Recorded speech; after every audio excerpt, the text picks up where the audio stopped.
Hey everyone, I want to welcome you to the final episode of 2020. This is exciting, not just because it's been a great year of podcasting, but 2020 is over. Hallelujah. I mean, Thank God.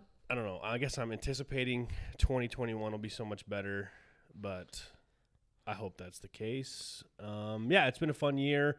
A lot of different topics that we've addressed, and we're going to close the year because it's right before Christmas. So Merry Christmas to all of you that are watching. We're going to close talking about Christmas. This will be fun. My name is Beau. This is Prudence and Curtis. We're all on staff here at Rhythm. If you don't know who we are, thanks for joining in today. We're going to kick off the episode just by talking a little bit about our own Christmas traditions. I'll start, and then I'll throw it to you guys.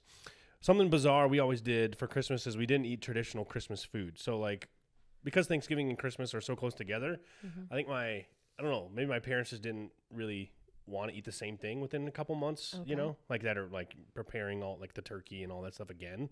So we started doing unique foods, and one that we did the most often throughout, I think most of my years growing up was sushi.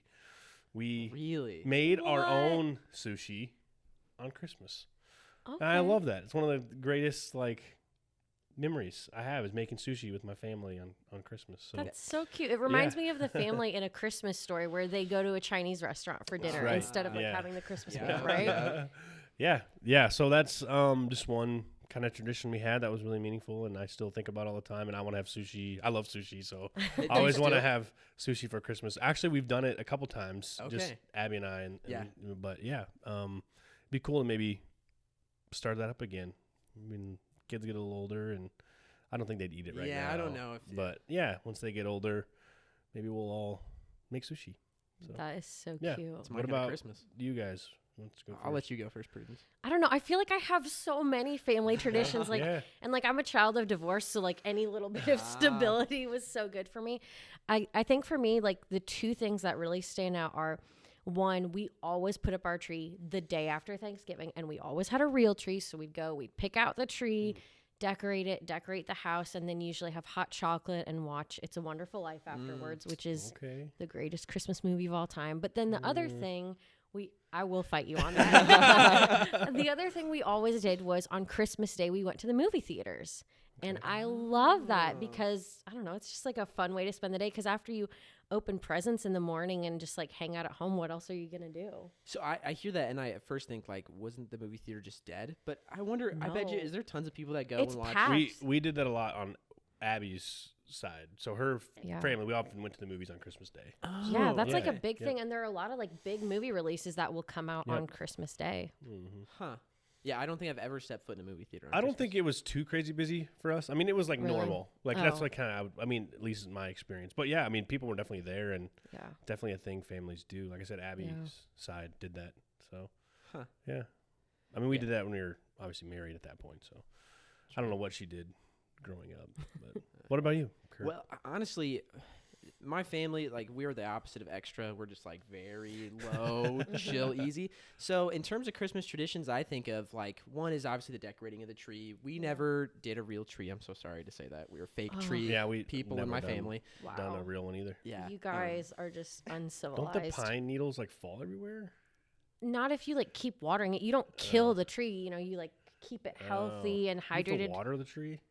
I'm learning new things. Yeah, because otherwise it dries out. Yeah. So we didn't water our tree. We just brought it up from a box out of the basement. Exactly. And but then it was always my mother had just big boxes full of these different decorations, and so it was fun as us kids to kind of pick the ones we wanted as the tree to put on to help the decoration process. And it was a thing where she would gift us sometimes Christmas ornaments that were kind of ours, and we were excited about, dealt with things we loved or enjoyed. Nice. And then the other big thing was we'd always have a Christmas meal with my extended family. We'd go over to my grandparents, and we'd have, your typical sort of Christmas meal. No sushi was there.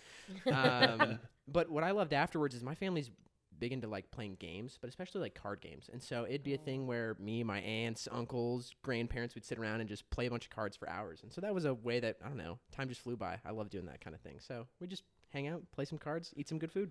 Yeah, and we'd love to hear your Thanksgiving. Why are we so stuck on that? I don't know. Maybe It's because Christmas we're time. recording we're around recording Thanksgiving week.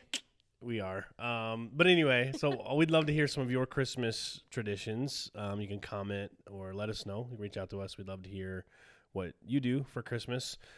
Christmas is always an interesting thing, especially as Christians. Obviously, it's one of the biggest holidays of the year, and it's rightfully so. I mean, we're celebrating our Savior's birth, and it's great. I love Christmas time. I love the season. I love kind of the feel, the vibe of the Christmas season.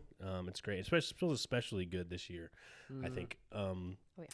But with that comes a lot of controversy sometimes, and there's this new thing, I feel like, the last few years maybe. I don't know how long it's gone back, but like this war on Christmas. Oh, yeah. How I think sometimes Christians feel that we're being persecuted in some ways. Yes. I don't know if you guys want to jump in here and give some thoughts. I know Prudence is. Oh. I think you were getting excited. We were talking earlier. Like, what are your thoughts on this idea of the war on Christmas? You can just watch me like get fired up and like see me sitting up taller. Here's what I want to say first and foremost. Christians, if you're living in America, you're not persecuted. That's right. And I feel like, I mean, I'm sure there have always been like whiny people, you know, during the Christmas season, but I feel like we've seen so much of this with the advent of social media, because that's when I really started seeing people sharing like, oh, like, don't tell me happy holidays. And as someone who has like worked in retail before, I would like to remind everyone that like it's a holiday season. And while I think as Americans, we think of Christmas as being the center of it, if you're not a Christian, you know, you probably have some other holidays that you celebrate, you know, think about Hanukkah and Kwanzaa and all these different great, you know, rich traditions that other people have. And I feel like it stemmed from people saying happy holidays as a way to just be kind and considerate and inclusive. Then Christians kind of took offense. But I remember kind of at the center of this controversy, do you remember the red cups at Starbucks? How could I ever forget? This? That's right. Yeah. Oh my gosh. It was just ridiculous that people got so fired up, because I think before the Starbucks cups, and they still do now, they have like 4 or 5 different designs around Christmas time. But one year, instead of putting like Merry Christmas or putting Christmas trees on, it was just a plain red cup. And for whatever reason, that was like the last straw. Yeah.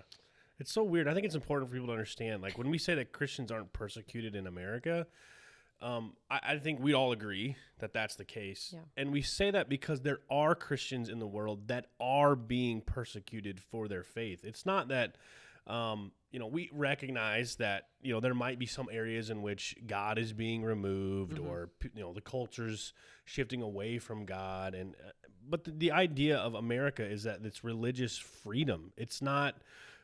it wasn't founded on, again, that's a kind of misnomer. It's founded on Christianity. Like, sure, like there's maybe some Christian undertones, but the point of America is religious freedom. And so, again, when you say happy holidays, it's not that people are intentionally trying to take Christ out of Christmas. It's just you're being kind, you're being gracious. And again, we can disagree on that. You can let us know if you disagree. But when we say that Christians aren't persecuted in America, it's because we understand what real persecution is. Try being a Christian in China, just to start. I mean, that is actual persecution. If you, there's other countries which you're caught, you know, practicing the Christian faith, you will be killed. I mean, that is actual persecution. And so to believe that Christians in America have it bad, or that we, you know, again, there might be some cultural things happening, but it's not persecution, and it's really nothing to complain about. I mean, you can still practice your faith. You can still worship God. You can still do it, and you don't have to have Merry Christmas everywhere to do that. So anyway, I just wanted to clarify that so people that maybe you didn't know, like there are actually Christians being persecuted across the planet right now in this moment. So to act like we are just has a limited perspective. Anything you want to add to that?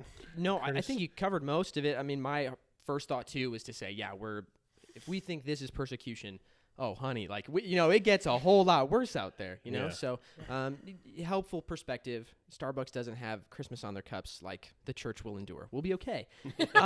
You know, on the one hand, let's think, okay, persecution's not a big deal here in America. The other thing I want to say is, so what? Why should we expect the broader culture of America to be all about Christmas? It's this weird thing where this uniquely Christian tradition of Christmas has now kind of been transposed into the the broader American culture. Christian or not, we celebrate Christmas and we have our own practices and we put up trees. We have what that means for us. So for us as Christians, I want to say, living in America, why should we expect non-Christians or be concerned about what they do with their holiday season? Like, I don't see the apostles being like, oh my gosh, we need to get Rome to recognize this holiday. Like, so what? Let them do their thing. Let pagans be pagans. We're going to do our thing. And I think that's just a healthy posture. We as the church don't need to get up in arms about Starbucks cups. Let them have their cups. Let's do our thing. And I think it'll actually help our witness a little bit too. I think sometimes you look at Christians getting bent out of shape about that stuff and people think, man, what's their big deal? It's just, we don't need to be distracted by it, I guess, is the way that I feel about it. Yeah, yeah. And there's some great laws in our country that, like, are actually better for the church that I think people lose track on. I'm not going to go on a side tangent here, but, like, this idea of the separation of church and state is very good.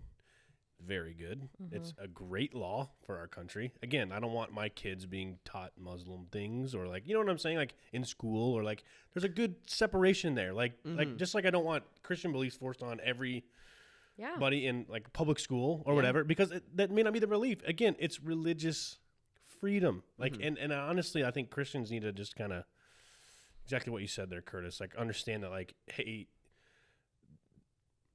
we'll be fine.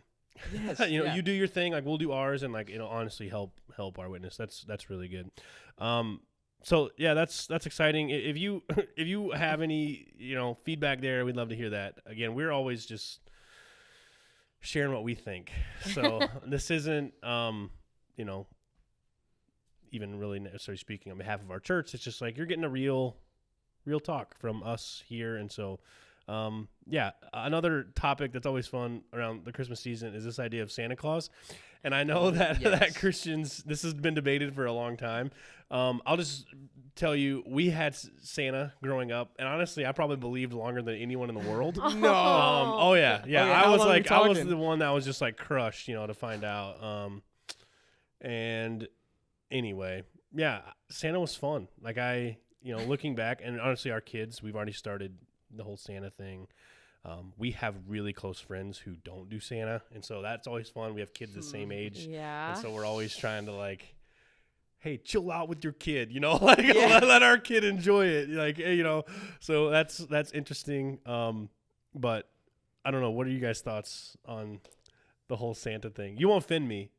I mean, I honestly understand both sides, so go ahead. Okay. Curtis. Well, I know neither one of you have kids, but exactly. Part of it is I've never had to, think, do I want to tell this person, bring them up with a Santa belief or not? I think I kind of fall somewhere in the middle. I don't have really strong feelings either way. I'm not like, no, we as Christians should not be telling our kids about Santa. But I understand where people say, no, that's not a particular thing I want my kid to grow up with. It's not my sort of tradition. I guess I don't feel strongly either way. Okay. Yeah, and the argument's always like, you lie to your kids, Is it lying? Maybe. Then we're going to go down the whole, like, what? Yeah, when is lying bad? When is it not? It's a whole, I don't think you're deceiving your child for the sake of hurting them, like, to their detriment. Like, that's what I mean. Like, it's more about the heart. But you, like, you are lying to your child. So, like, no shocker here. I didn't grow up with Santa. Like, we knew. I didn't know this, honestly. I feel like you guys, like, a lot has been explained for you in this moment. Yeah, I get you now, Prudence. But, like, we did grow up with, like, the fun idea of Santa. Like, we were told as kids, like, Santa isn't real, but it's this, like, fun idea. It's like I think about it like Mickey Mouse in Disney World. It's someone in a costume, but it's still, like, fun to, go down and get your picture taken with Mickey Mouse. And so that's, like, how Santa Claus and the Tooth Fairy and things like that were for us. And you knew the Tooth Fairy was fake? Yes. Oh, my gosh. I did. But she still paid me, so it's all good. I knew that it was all fake, and I think that was – maybe it wasn't good for me now looking back, but I think that if I were to ever have kids, that's probably how I would do it too, of, like, explaining this isn't real, but, like, it's a fun thing, because I do feel like there's less disappointment. And the one issue I have with Santa, like, I don't care Christianity, like, I think Christians can have Santa. That's not my big issue. My biggest issue is the disparity you see, between different kids. You go to a public school classroom and this kid who believes in Santa got one toy from Santa, but this kid who believes in Santa got an iPad and roller skate, and all these other things. And so I think that is a little bit problematic. And I think that some families navigate this really well. And I've seen families where they do like one present from Santa. But I think it's just important to think about how other kids that your child is interacting with would be experiencing Santa. Yeah, for sure. We're definitely conscious of that. We do this thing. It's like something they wear, something they need, something they read, and something, I don't know. There's like 4 things. Yeah. I don't know it that well. Some of you probably know what I'm talking about. But like, yeah, it's never extravagant. Although when I was a kid, Santa brought He showed up. Yeah. So like, but I get what you're saying. I mean, full. you got to kind of be sensitive to that because it's obviously there's income and stuff. Yeah. Like so that's really Those good. are good things to think about. Yeah, really, really good. I guess growing up, like, I don't know, maybe you felt differently, Beau, because it was a little bit later on. You said you believed in Santa a long time. Do you feel like the rug was pulled out from underneath you, like you had been duped, like deceived? Honestly, I don't remember how I felt. I think I felt like, yeah, it makes sense. Yeah. Yeah, like I think because once you get old enough, you're like, oh yeah, like it's like Okay. impossible. Yeah, it's Right. literally impossible. But it's just fun. Like it's Right. I don't know. Like I guess the I reason don't. I I mean, asked I that enjoy it, and is because like as growing up as a kid, once I found out, I don't remember this feeling of like just deep disappointment, like I dealt this wound that I had to carry as a child. It's kind of like, oh, okay, I get it. Like I felt like it didn't. Yeah, like it's just traumatized me. But. Yeah, and that's why I say like. I'm torn on whether it's like I'm not like my parents aren't out to get me. No. It's not like it's not like my like they're like there's like this kind of malice in their heart towards their kids. It's kind of like, oh, we're just like partaking in anyway. Yeah, I don't know, but that's always an exciting topic. I guess I'd land if it's Santa or Jesus, go with Jesus. But I think Santa and Jesus is cool exactly. too. I think we can. I think they can coexist. Yeah, and obviously we have Christ-centered conversations all the time, not just Christmas season. Our kids understand Christmas isn't about Santa, and I would recommend obviously an emphasis on that as well.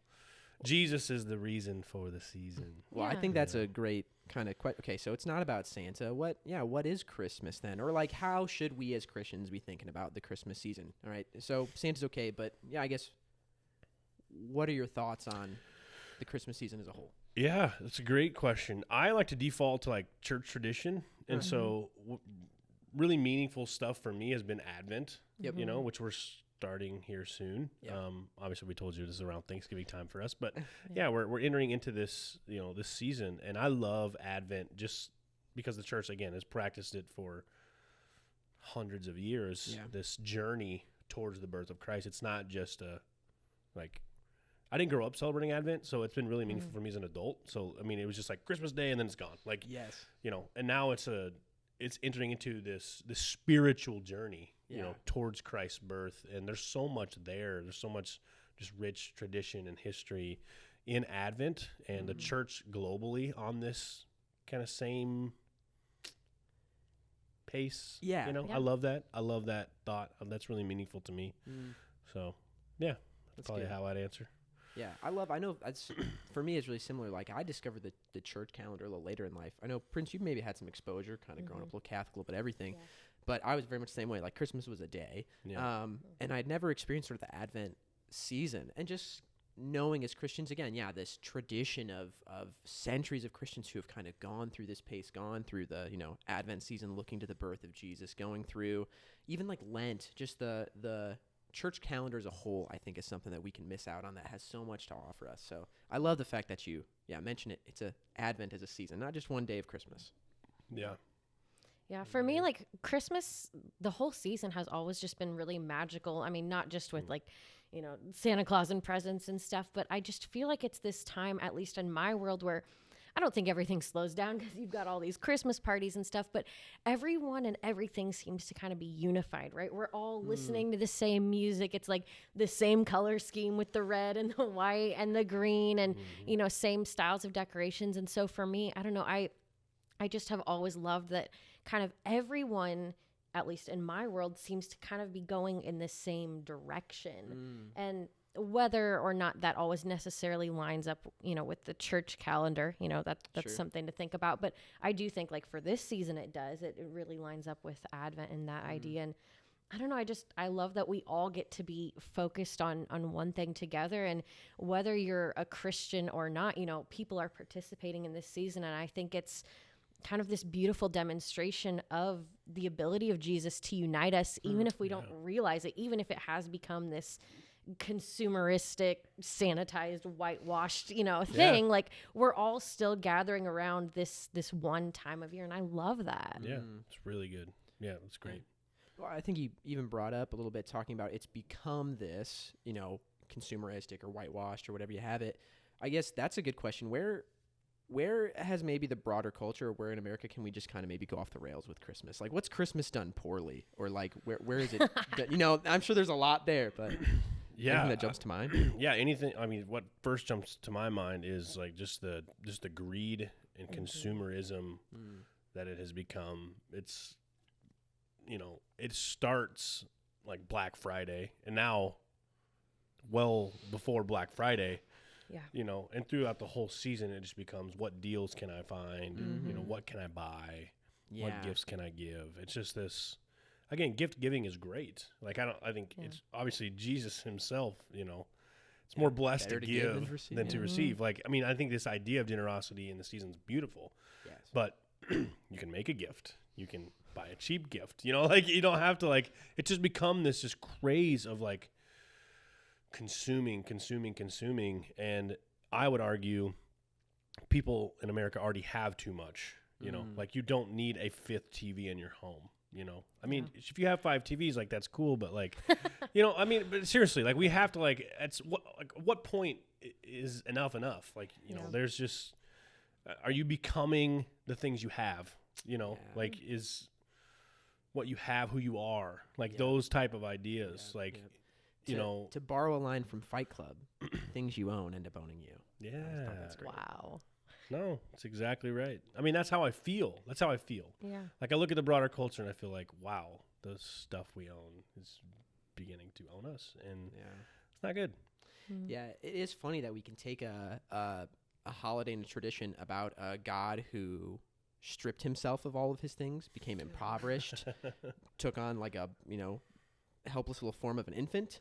And this is about a great gift, God giving God's self for our behalf. It is about a time of giving, but it's not about then the acquiring of great materials and stuff. No, it's about a God that shed all of his, that became poor for our sake, And so it's an interesting thing where we take that holiday and then we make it about just getting stuff. And now you Prudence, were talking about how, like the original Christmas story, we lose just kind of how messy it was. Yeah. And I mean, that's something, I don't mind that there's so much of culture participating in Christmas. Like, I don't really mind that, like, there are so many people that kind of don't care about the Jesus thing, because I think it's just beautiful we're participating in all this together. But what I think is missing is when Christians kind of forget, like, we love this little perfect nativity scene with this, like, usually like blonde baby, in the manger, and we have this picture, but like we forget that this was like really, really rough. Like a young woman was giving birth. Now, I myself have not been present for a birth, but I've heard that it's like, it's rough. It's gross. It's painful. And then beyond that, we forget it's not just this sweet little baby. It's this king. It's the Son of God who later is going to die a horrible death for us. And I think as Christians, I said it before, but I think we kind of sanitize it and we make it pretty for greeting cards. And that's where I wish we as Christians would dig more into the reality of what that first Christmas was, what was beyond that, and what that really should mean, and the implications that has for our spiritual lives, but also how that event and our remembrance of it should be transforming us as a community. Yeah, that's really good. Yeah. I love that.